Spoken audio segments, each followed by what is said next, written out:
My name is Brad Young. I am the press secretary for the Department of State Treasurer. And again, we wanted to thank you for participating in today's Ask Me Anything session. This is part of Treasurer Folwell's initiative to increase transparency and also provide accessibility from this department to all parts of the state. Trends and businesses that make up our state. Thank you. So we will first begin calling on the participants that RSVP back to me. We're going to try to keep things to about 5 minutes per question with one follow-up. And did you have anything that you'd like to say before we begin? This is Dale Folwell. Thank you all for joining us for this first Ask Me Anything call. I appreciate the staff putting it together. Just to remind you that the state treasurer, as many of you already know, has huge responsibilities overseeing the retirement system, the state health plan, the unclaimed property division, the state and local government commission, the financial operations division, investment management division, and IT, in addition to responsibilities on the community college board and the state board of education. So anybody who wants to ask me any questions about any of those duties, feel free to do so. I'm glad to do this. As many of you know that are on this call, there are North Carolinians who live in our state but live closer to 5 other state capitals than they do their own. And the main reason for doing this is we don't want the state treasurer's office to be Raleigh-centric. I am the keeper of the public purse, and inside that purse is money that belongs to people from the east and the west and the 4 corners of our state. And I look forward to your questions. And if somebody asks me a question I don't know the answer to, you will have an answer to that question by the end of the day, and we'll share the answer to that question with all the other participants. Thank you, Treasurer. Okay, so for our first question, we're going to go with David Rainey from the Raleigh News and Observer, or just News and Observer, not Raleigh. Good morning, Mr. Folwell. Thanks very much for doing this. So I'm interested in the debt affordability study and the recommendations.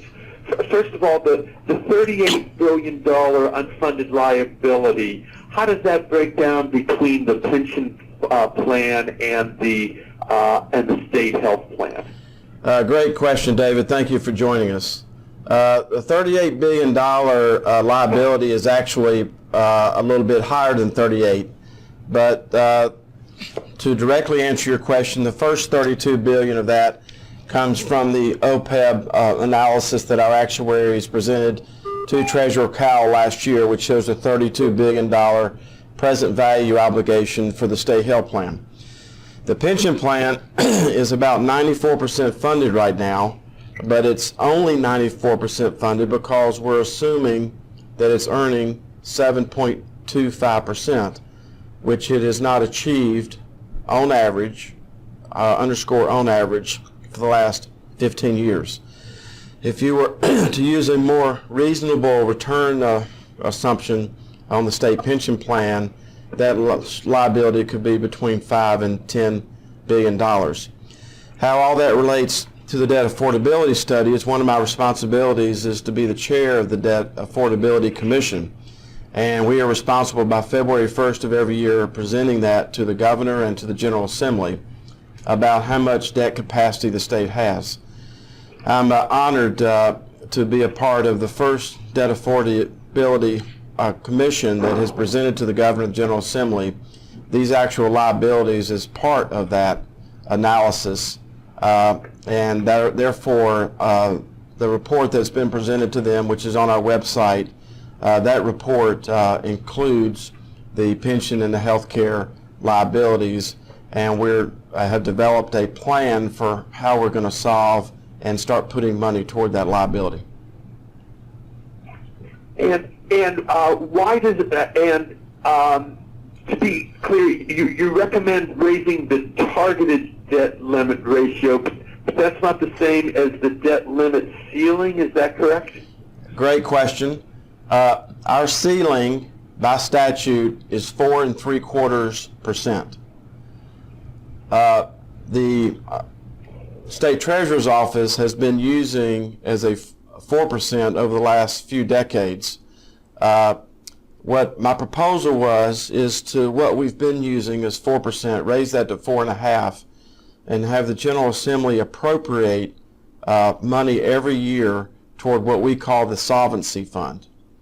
Now, the General Assembly has complete control over whether they allocate this money to the Solvency Fund, but we're also looking for the opportunity that when the state refinances debt and is able to do so at a lower rate of interest, that we take the interest savings and also put it toward the debt affordability, the Solvency Fund.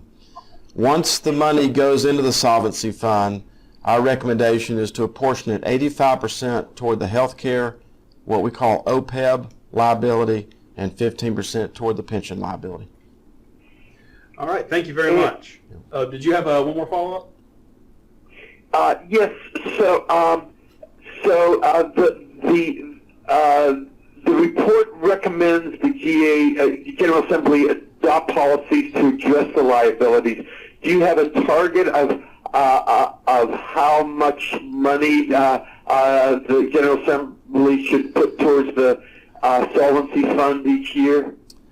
Yeah, great question. And in our proposal from the Debt Affordability Commission, it looks for approximately $140 million each year for the next biennium, and a little bit higher than that for the next 2 years. We're trying to approach all of these huge unfunded liabilities looking at a 10-year horizon, and we're excited about possibly being the first state that's actually incorporated these liabilities into their debt affordability study. And I didn't quite get those numbers. It was $140 million each year, but a little bit higher than that for the first 2 years? About 140 each year for the next 2 years, and then it scales up as you go out for the next 10 years. I see. Now, the thing I want to emphasize before we go to the next question is that obviously when that money is allocated into the Solvency Fund, then our investment management division will have responsibility for managing that. So hopefully that money will be growing while it's sitting here, which further helps the liability. Thank you very much. Thank you, David. So our next question, Sandy Siemens-Ross from the Outer Banks Voice. Hi, thank you for doing this. I really appreciate it. I think most people think the Treasurer's Office just sits there surrounded by money trying to decide what to do with it. And I think a lot of reporters really don't understand the functions of the office, so I appreciate this. When dedicated funds are held by the Treasurer's Office, are they both in interest-bearing accounts and invested, or just one or the other? Great question, and I hope things are well out at the Outer Banks. Somewhere in the next hour, we're going to talk about the AAA bond rating, and it's you being on the call is a reminder to me that when we talk about the AAA bond rating, it's not just the state's AAA bond rating. The folks at the Outer Banks, I forget which county it was, just did a bond referendum where they did some dredging out there to benefit them for economic development. So the state having a AAA bond rating also helps you pay lower rates of interest out in the Outer Banks. So the answer to your question is that depending on where the money comes from and where it's going to, will depend on whether it goes, all of it goes into the investment management division, but we have something called a STIF, short-term investment fund, which currently has about $18 billion in it. And the STIF fund is what most of the people on the call will probably be best characterized as a money market account, where we manage money on a very short-term basis. Money that's put aside for longer-term investments obviously goes to a different part of the investment management division, which deals with the making long-term investments on behalf of the taxpayers in North Carolina or the participants in the pension plan. It's also important to note that we're very conservative as it relates to these investments, and understand that it's important that not only do we follow the law and follow the statute about how it's invested, but understand the liquidity needs associated with that. I'll give you just one little brief example. Last year, the Connect NC bond was passed. Bonds were issued. bonds being issued and projects being ready to be paid for don't always happen on the same minute of the same day. So that'd be an example of where bonds were issued, money went into the short-term investment fund, and it's sitting there waiting to pay out for projects that have been done. The dedicated special funds, does the Treasurer's Office actually hold those, or are they held by the agency that they're going through? Okay. Yeah, the question is, are the dedicated special funds actually managed by the treasurer or the agency itself? Yes. By the agency itself. Even though the law may say that the funds are to be held by the treasurer, they're actually not. Is that right? That's a very specialized question, and I feel like I'm getting out of my comfort zone because of it's a $110 billion operation. I haven't learned the exact wording on all the different funds, but we're going to have our folks get back to you by the end of the day to make sure we've understood your question and get you the appropriate answer. Okay, and does the Treasurer's Office have any kind of oversight on special funds as far as seeing that they're used in the manner that was laid out in law, or is that kind of up to the agencies also? I have a lot of really smart people here who are shaking their head no, but another great question about the discretion about how and the auditing and the accountability of how those special funds are utilized, and somebody will be back in touch with you to answer that specifically. Okay, that's all my questions. Thank you. Thanks, Thank Sandy. you. All right, Dan Way, Carolina Journal. Yep. Fire away.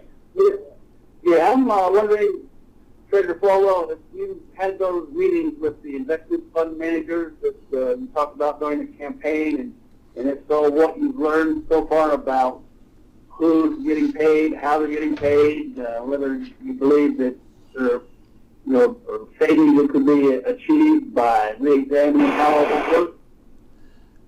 Thank you, Dan. Great question. You're referring back to the campaign where I pledged to cut $100 million in fees to freeze and lower family premiums in an effort to save our state health plan and to bring more transparency to the office, which is what I'm doing this morning. In answer specifically to your question, I'm on my 138th phone call. These phone calls have taken place on either 14 or 8-minute intervals. You can't see this through the phone, obviously, but I'm holding up a sheet of an example of what's put in front of me every time that I make one of these phone calls. I ask these money managers, who are you, where are you, how good are you, and how much are we paying you? And it's amazing some of the things that you can learn on a short conversation when you ask just those questions. What I'm learning is that there's been there was a big move over the last several years to go toward alternative investments. Alternative investments obviously have a big impact on the amount of fees that we pay, and also reduce the liquidity in terms of us being able to get out of some of those. But I'm learning a lot about the system. The Chief Investment Officer this week is going to be presenting me with a plan on how we achieve $100 million in savings. I'm sure it'll have 4 or 5 steps to it that we can choose to go through. But the fact is that in most instances what I'm finding is that the active managers, that's the word active, have generally speaking not performed as well as what we could have done by putting it into an index fund at much lower fees. So are you considering down the road making any recommendations concerning all that? Yes, we are. And actually, there are a couple of governing boards. There's the pension board and the local government board, which handles the local employees' pension money that we also have responsibility for.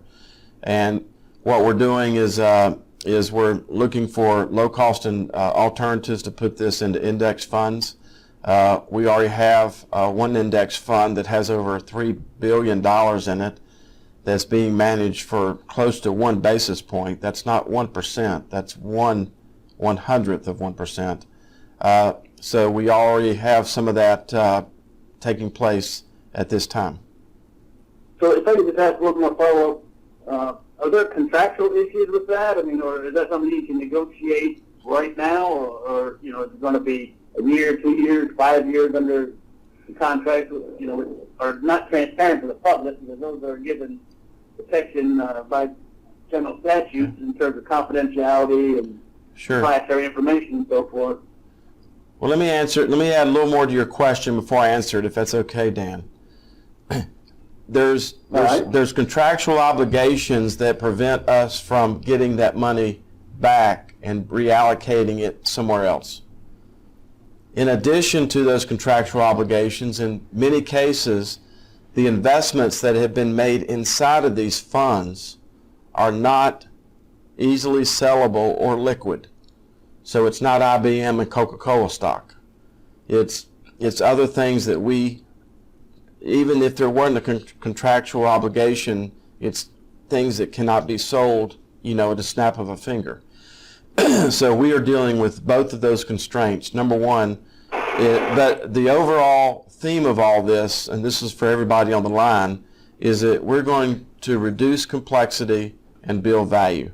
Everything that we do around the Treasurer's office, whether it's an unclaimed properties, a state health plan, local government commission, pension or health care, it comes under the umbrella. We're going to reduce complexity and build value. And your question goes to the heart of that. Did you have any additional questions, Dan? No, I think I've dominated enough there. Thank you. Dan, can I add one more thing to your question? We're probably going to be developing, it's going to take me a little while to do this, what I call a stuck portfolio, S-T-U-C-K. These are things that we, going to the heart of your question, that we contractually, for one reason or another, we cannot get out of for some period of time.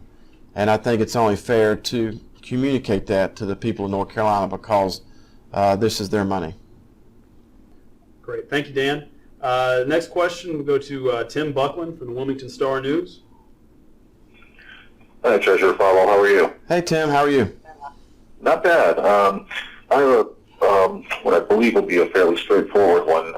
There's a local charter school who's missed a deadline for enrolling in health insurance, and I know you've recently spoken about the state of the state's health insurance program, and can you just give us a general overview of what you've found as far as the health of the actual health insurance plan for state employees?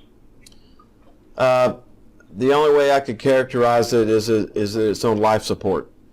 The state health plan has been making people eligible for the state health plan for decades, but unlike the pension plan, where money every month has been put aside for this long-term obligation, either by the employee of the state and the people that the employee works for, whether it's Department of Transportation, the port system, the aquariums, UNC Wilmington, or whatever.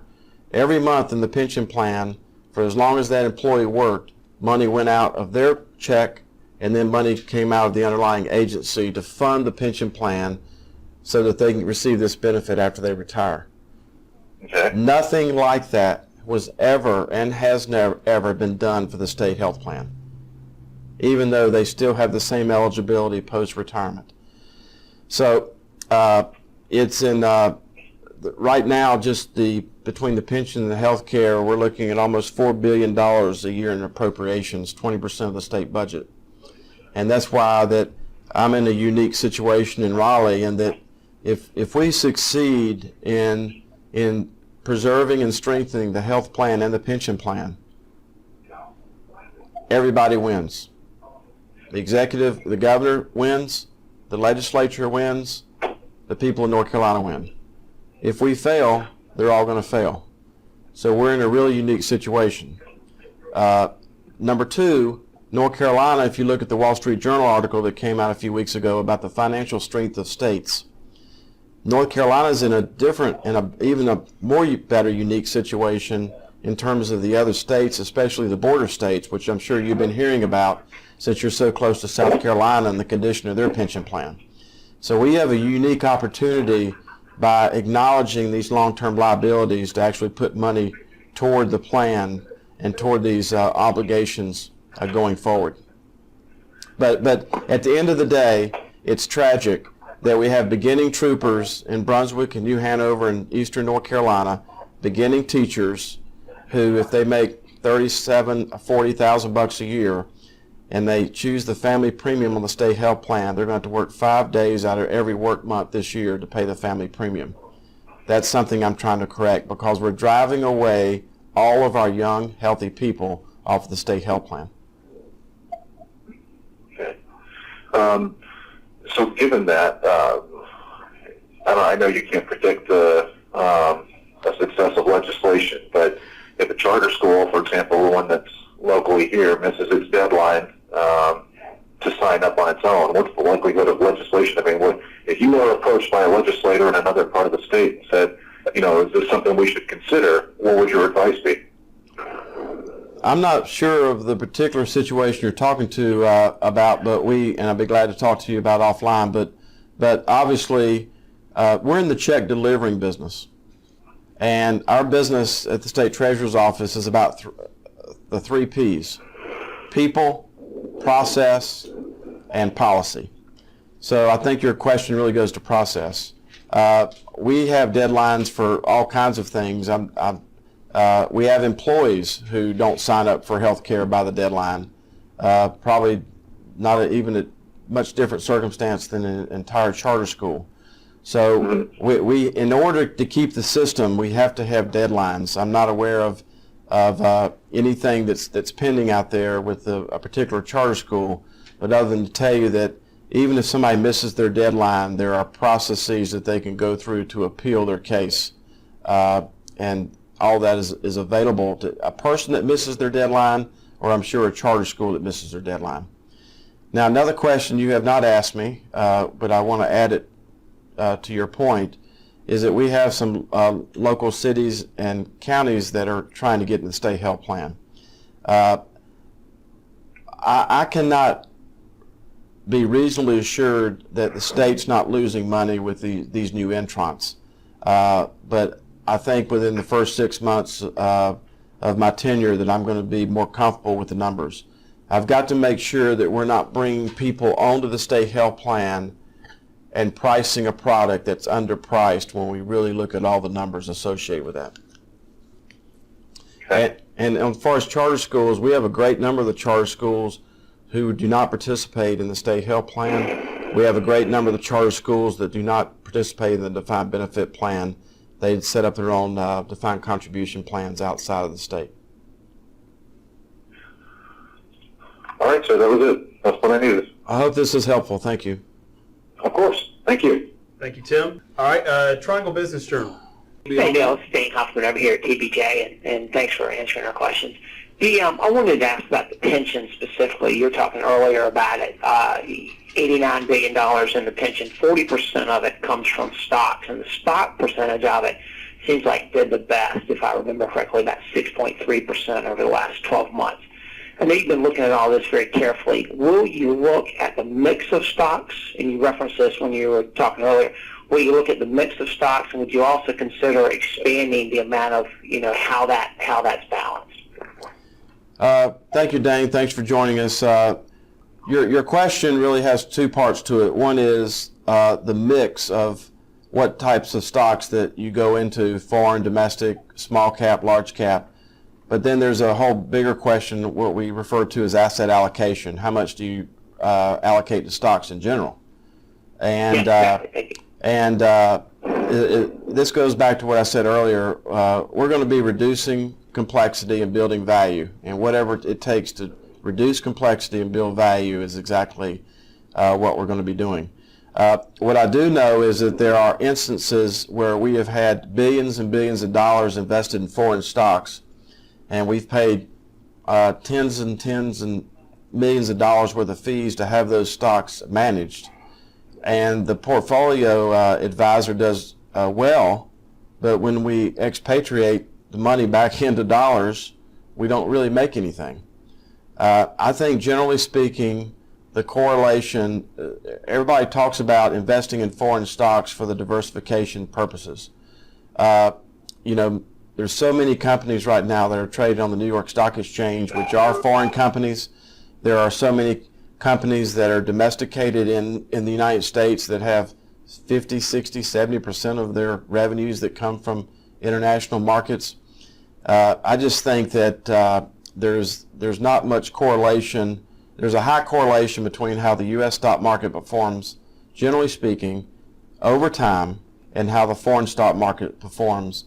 And so really they just become a currency play, and I'm not very big on speculating on currencies. So it sounds like as you're evaluating this, your preference would be to have more of the money tied to the American stock markets. Yes. Well, or in dollar-denominated securities. You can have a dollar-denominated security that's not in the U.S. stock market. But generally speaking, you're correct. Okay, that makes sense. Yeah. Thank you. Thank you. Our next question will be from Rose Hogan of the North Carolina Health News. Excuse me. Hi, thank you very much for taking my question. So you were talking about the state health plan being on life support. You said that traditionally state employees haven't paid premiums for their own personal insurance. Are you contemplating asking to have state employees pay a premium? And do you have an idea of where that price point might be? Well, what I'm contemplating, this is an interesting situation. Thank you for your question. It's interesting in that my track record is that I save money and then I ask for something. In this situation, because we're in the long session, because I was just sworn in, and because we have to start thinking about premiums for the 2018 calendar year, we're working with the stakeholder groups to figure out how to make the state health plan financially sustainable. We are the largest purchaser of health care in North Carolina. We should be able to do it better and more efficiently on behalf of all participants. We have only 4% of our state employees and retirees have chosen the family premium. That is, in most states that border us, that's 3-4 times higher in those states. We've got to figure out how to attract young, healthy people back to the state health plan. So that's my number one desire. Number two, we make all this way too complicated. I personally had trouble enrolling in the state health plan this month because of all the different things that you have to go through in order to get your enrollment started. And we have to reduce complexity, and we have to be truthful with these stakeholders, and we do not need to put systems in place that have the opportunity for a gotcha moment where somebody gets charged something that they shouldn't have been paying. For example, people have never smoked in their life or haven't pay for smoking because the smoking attestation, when they submitted their smoking attestation, it did not send that signal to the premium notice. It's all highly complicated, and if you talk to anyone who's retired or works for state government, they can explain that to you. We've got to reduce complexity, we've got to build value, and we've got to get rid of this misalignment that occurs. And let me be really clear about the premise of your question. The state employees, the retirees, for their entire time they worked here, they contributed individually to the pension plan. And the agency that they worked for, whether it's the Wake County School System or the Department of Transportation, contributed even more every month to that pension plan. What I'm saying is that system was not set up for the state health plan, which has put us in this situation where we have these unfunded liabilities and are producing pay-go appropriations of close to $3 billion this year. In the past, there's been questions about transparency about the Blue Cross Blue Shield contract with, that for running the state health plan. Is there any way to make arrangements a little more, a little more transparent, a little more open to public scrutiny? Yes. And that is a short answer to a very serious question. But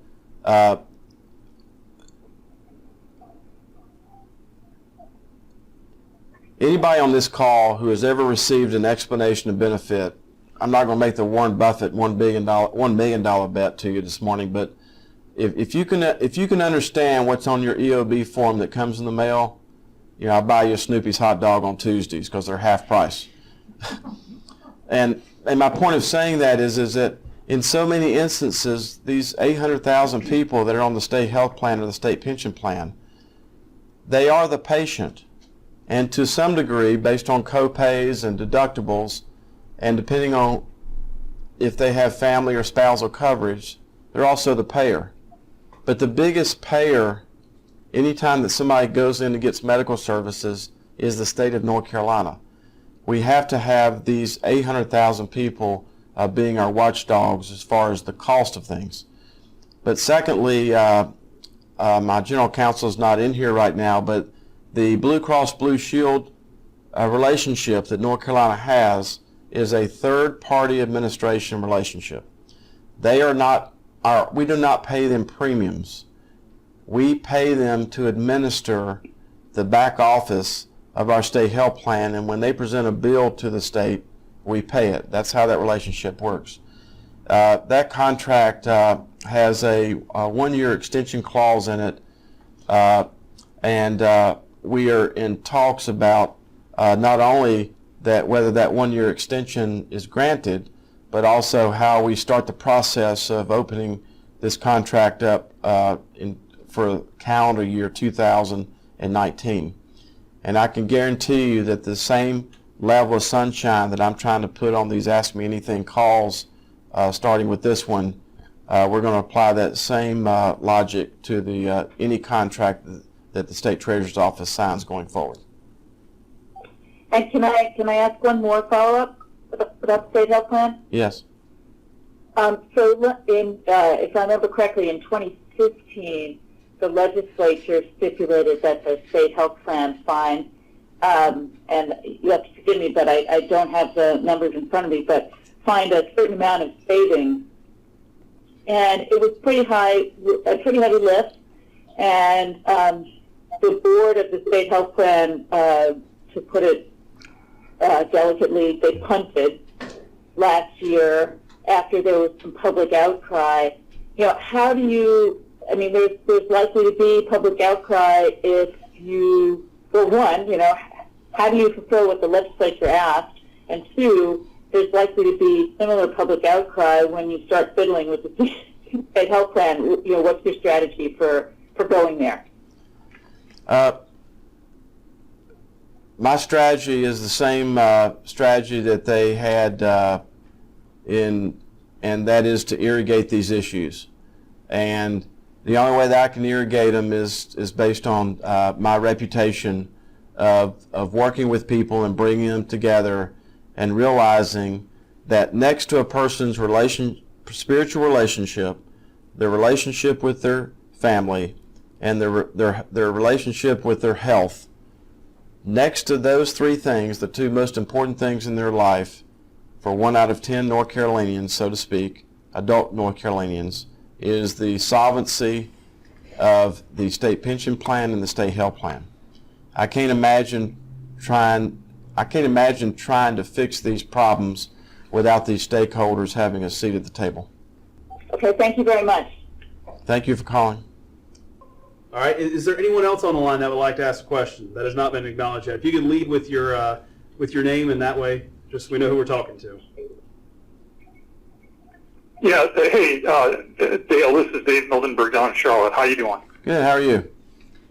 So I just had two quickies. My colleagues very sharp questions in the opposition party, so they got most of what I wanted to hear. Second, but Rose's question about premiums. I didn't really get your answer. Do you think you're going to ask for state employees to kick in money for their health care, or is that you're saying that's 2-3 years off? Well, what I'm saying is that we're meeting with stakeholders to figure out how we are going to preserve and strengthen these plans and not go off another financial cliff. To answer your question, right, this year we're going to experience about 9 to 10% growth in our prescription drug costs. Yeah. We're going to experience about 8% growth in our medical care costs. The initial proposal that was brought to me in the first couple of weeks of January is for us to only increase premiums by 3.4%. You cannot have those growth in prescription drug and medical care costs and only recommend a 3.4% premium unless you're doing the following, and that is dipping into our reserves. And that's what's been happening for decades, is that you dip into reserves, then you go off a financial cliff, and then you have to go to the General Assembly and ask for hundreds of millions, if not billions of dollars. I'm trying to work with these groups to give them certainty. And the fact is, the whole issue about premium is not about value. They realize that they're getting value. It's just that there's been no trust among the stakeholders, the state treasurer's office, and any other interested party on this subject. There's just been no trust that when it came to the cost savings and trying to drive down the actual expenses of the state health plan, none of those have ever come through. And I'm committing to these stakeholder groups that I will be doing that. Yeah, I zipped through the state health plan report really quick, and you guys did a comparison with other states, and it showed that, the premiums are low, but the value is medium or better than most of the other states. I think that's what you're talking about. That's right. And I think that, especially with you being in Charlotte, this is, you and I are talking about health care right now, but you are acutely aware of what's going on with the South Carolina pension system right now. Right. And, our job is to preserve and strengthen the health care and the pension plan. I am optimistic that the largest purchaser of something, as I've told you before, is able to do it better and less expensively on behalf of participants and taxpayers. And it's going to take a couple of years to get there. I'm very, very excited about that. And even though that healthcare problem is 3 times larger than our pension liability, I'm actually more optimistic about solving that. But we have a medical arms race in North Carolina across the country. We have a medical arms race, and you see it when you turn on your TV and you see commercials. You see it when you see it everywhere. And the biggest enabler of the medical arms race in North Carolina should logically be the largest purchaser of health care in North Carolina, which is us. And we just cannot perpetuate a medical arms race. We need to reduce complexity, and we need to build value for our patients, for our customers, and our participants. Well, just help me get this. I know you got to run here, but just help me get this right. I looked at the numbers. It looked like through November, the plan had lost like $136 million, even though it was projected to lose like $260 million in that same period. And it had about $900 million in cash. So it sounds like you have 7 or 8 years of reserves at the current loss rate. Is that the way you look at this? No. The proposal that was presented to me in the first 2 weeks of January recommended a 3.4% premium increase, which would have taken $680 million out of their reserves in the next 24 months. If I would have approved or taken that to the state health plan board, we would have virtually no reserves, given what was presented to me, in about 3 years from now. Okay, I see. And it's because prescription drug costs are going up double-digit, medical costs are going up 8%. You cannot go up on premiums 3.5% and not take that money from somewhere else. And my job is to reduce complexity, build value, and build reserves toward this OPEB liability, because it's going to be absolutely critical to do that if North Carolina wants to maintain its AAA bond rating. Thank Thanks for to answer my questions and for doing this. This is Rose Hoban again. If I could just jump in and piggyback off of my colleague in Charlotte, thank you for doing my follow-up question. You know, just doing a quick back of the envelope math, looking at, you know, say asking state employees to say pay $20 a month for their premium, you know, we're looking at $156 million, give or take. I just used a round number of 150,000. So, you know, do you have a thought about like what might be an acceptable price point for negotiation with, you know, state employees, you know, scenic and other stakeholders such as them? Well, thank you for the follow-up, Rose, and to Rose and Dave. There's a little bit of complexity in the question that we offer 3 different plans. We offer 70-30 and 80-20 and a consumer-directed health care plan. And for my entire time in Raleigh, the health care plans in North Carolina have been grandfathered under the Obamacare Affordable Care Act. Since coming here, I've learned that at least one of those plans has lost its grandfather status sometime over the last 24 months. So let me put pencil to paper, Rose, because you've done a good job of doing that. In order to maintain the grandfather status of the 70-30 plan under the Obamacare Affordable Care Act, the premium, I think, would have to be less than $24 a month. Okie dokie. And, you know, is that kind of a starting point for negotiation with scenic and other stakeholders? Well, you use it as a negotiation. We're trying to jointly develop a plan that goes to the second line of the mission statement of the Board of Trustees of the North Carolina State Health Plan. And that is to make the plan financially, I keep wanting to use stable, but that's, to provide financial stability to the state health plan. So whether it's a starting point or an ending point, we will reduce complexity and build value, because once all this is set and the General Assembly does what it's going to do and the governor does what he's going to do in his budget regarding these issues, then we're going to turn our attention to how we cut costs and take advantage of the enormous levers that exist in the state health plan as it relates to buying medical services in North Carolina. That's what the state employees want to see me do, and that's why they endorse me, because they know that that's something I'm good at and that's something that I enjoy. And every time that I'm good at that and every time I enjoy it and it gets results, it helps their members. Okay, well, thank you. Thank you, Rose. Just want to close by thank you all for participating in this. Evidently, if anybody has any follow-up calls, they can call our folks here at the Treasurer's office. I want to let you know that there are lots of other issues, not just related to pension and health care, but as it relates to, for example, our local government commission. One of our responsibilities this year is going to be to share the long-term liability of the pension and health care systems with the local government units, both the county and the city level. It's a law this year. It's a new requirement under the accounting standards. My point of telling you that is that as these groups come to the local government commission to get approval on issuing debt, we want to make sure that they have these numbers, number one.